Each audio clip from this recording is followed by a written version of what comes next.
Hello, and welcome to the Koger Center app demonstration video. My name is James Cochran. My name is Joshua Akery. My name is Tyler Beagle. My name is Justin Brown. And I'm Devin Herron. The Koger Center app is a project proposed by the Koger Center for the Arts, which is Columbia's premier center for the performing arts. The problem proposed by the Koger Center was to answer their guests' most frequent question: where do I go? This is understandable because of the center's 3 levels of seating, with multiple entrances on each side of the theater. Before the app, the Koger Center's employees assist in directing guests to their seats, but this takes up employee time and causes a line to form at entry points. The goal of the Koger Center app would be to eliminate this problem by providing a simple-to-use app built around helping users easily find their seats. We are excited to show you the outcome of our hard work over the past 9 months, and Tyler will begin demonstrating our app from the viewpoint of a customer. The first page our user, Devin in this case, is greeted with is the home page, which just gives general information about the Koger Center for the Arts here at U of SC. All of the styling throughout the app uses the blue from the logos and the Gotham font style. On the 4 main pages, Home, Find Seats, Maps, and Info, the tab buttons are listed at the bottom for easy navigation. So on the Find Seats page, that's where the main functionality of our app is found. On this page, Devin can input his ticket information, which is section, row, and seat number, beforehand or upon arrival to help him find his seat. So for example, let's say Devin has tickets to a show tomorrow night in the section Right Orchestra, row A, seat 1. The image of the ticket will help the older clientele or new guests find this information on their ticket faster. The drop-down menus for each field show only the rows and seat numbers that are valid for Devin's section and row. However, seat number is not required for finding the proper path through the Koger Center. When he clicks the Find Seats button, Devin is taken to a new page that has a carousel of each step in finding his seat. At the top of the page, the ticket information he provided is displayed as a reminder to ensure correctness. If he did make a mistake, he can press the back arrow at the top of the page and input new correct information. Further down on the page, there is a carousel of instructions and maps that will direct Devin to his seat based off the different 2 entrances. And at the end of this carousel, there's actually a picture of the view of the stage from the section on his ticket.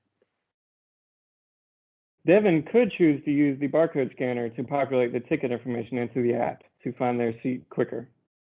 This will not make it into the final version we hand over to the Koger Center because they did not have a public-facing API to allow us to connect to their database with the data that we needed. The customer can choose to navigate to the Map tab to view different floor and seating maps of the Koger Center. After going to the Koger Center a couple of times, Devin will become familiar with the layout of the theater and may not need to use the app next time to find their seat. Therefore, we added additional functionality to the app to further enhance the customer's Koger Center experience. So Devin also has the opportunity to see other upcoming events at the Koger Center through our app. All that data is going to be populated from Google's Firestore, and Firestore is a NoSQL document database that allows us to organize the data through collections that contain documents. In our database, we have a collection of events where each document is an individual event, and these events have several fields including their title, description, the dates they are shown, and a link for that individual event that redirects the user to the Koger Center website. And also it includes tags that describe each event's genre. So utilizing Firestore also allows us to provide authentication for admin users and the ability to send push notifications. But say that our user Devin wants to see a list of the upcoming events, he can click on this button as he's done, and he can see a list of all those events. The page uses web scraping of Firebase's cloud functions to pull data from the Koger Center's upcoming event webpage to populate its data. And this process basically involves fetching that page and then iterating through each of the links that are on that upcoming event page, fetching those individual events pages, and then populating the data for that event. The cloud function follows a scheduler to pull the data each day at 8 a.m. And when the upcoming event page appears, Devin can scroll through all the events and see their dates and descriptions. Also, he can click the See More button, which will redirect to that events page on the Koger Center website. And if Devin wants to purchase tickets, he would go back to that upcoming events page. And then he would just hit that purchase ticket button, which takes it basically to their ticket seller.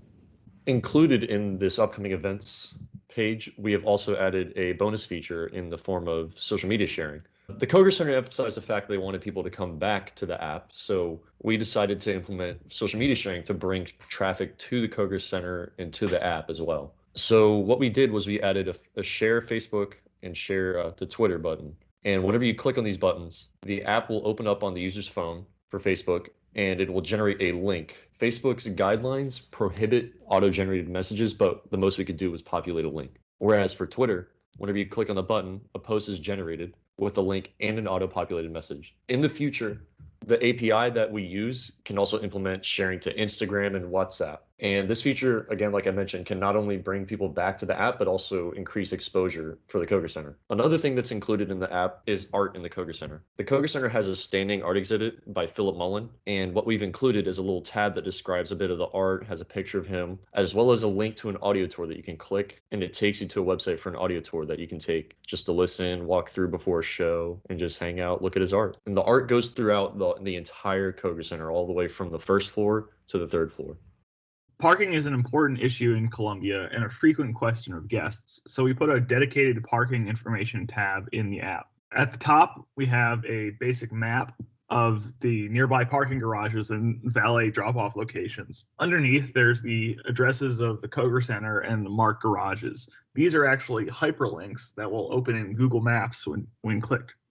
So you can get directions from your location to the parking garage or directly from the Koger Center. If we go back to the app, next there's some general messages about valet parking and the limited number of ADA accessible spots in the Koger Center lot. Many guests also want to get in touch with someone at the Koger Center, either to give feedback about a show or to ask specific questions. So we added a Contact Us section, which can call the front desk of their office, send an email, or open the frequently asked questions page on the Koger Center website.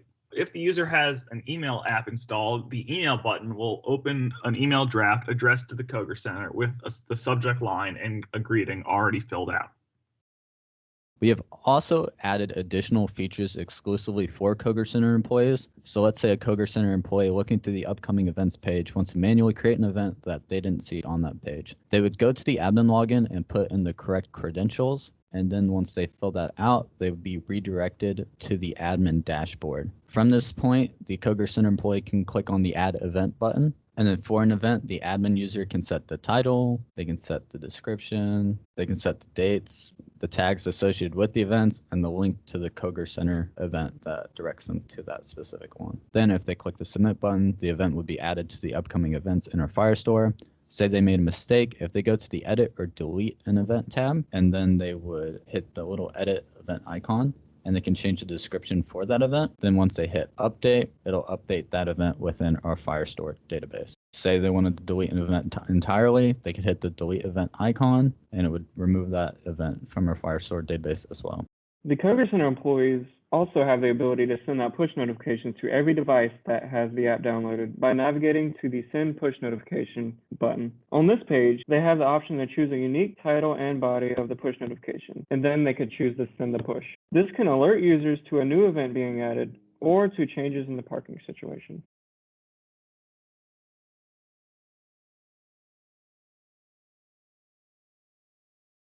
After the Koger Center employee is done using admin features, they can log out by clicking the Logout button, which takes them back to the info page.